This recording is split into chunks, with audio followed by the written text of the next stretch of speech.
To begin, let's talk about the Superhero Registration Act, which was a big part of the Civil War.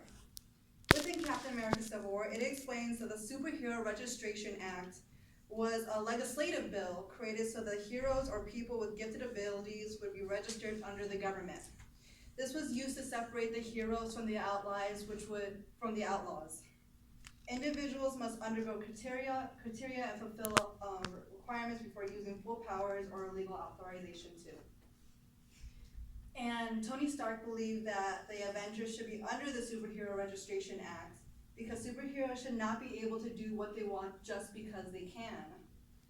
According to the Business Insider, Captain America, Steve Rogers, had argued that the safest hands are still their own, and the government and the people should essentially just shut up and put their faith in them, but shouldn't the protected not also have a say as well?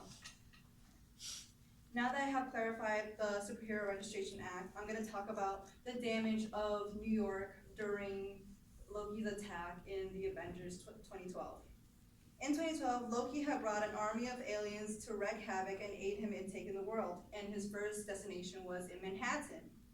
Thousands of lives were lost, and there was massive damage to the city, caused by both the invaders and the Avengers.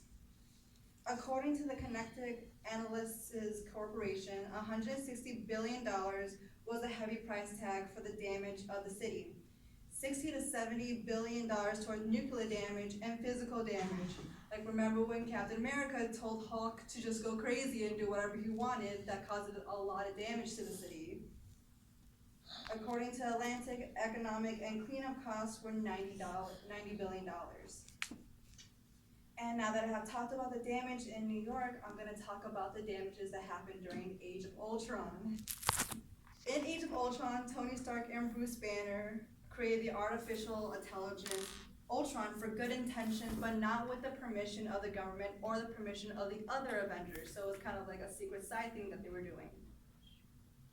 And the Ultron became smarter. He was teaching himself about the world, how the world worked, the human race, and essentially how to take over the world, which made him smarter and wanted to take control. And the worst of the damages caused by Ultron was in Sokovia. This was one of the Avengers' least successful moments.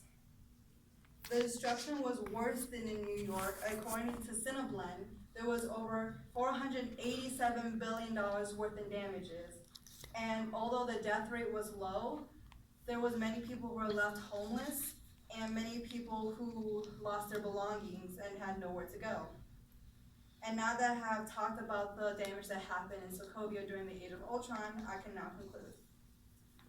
Today I have discussed Iron Man's logic behind the Superhero Registration Act, the destruction of New York, and the destruction of Sokovia. I hope this proves to be more insight and you can probably think differently about why he may have been right. Thank you.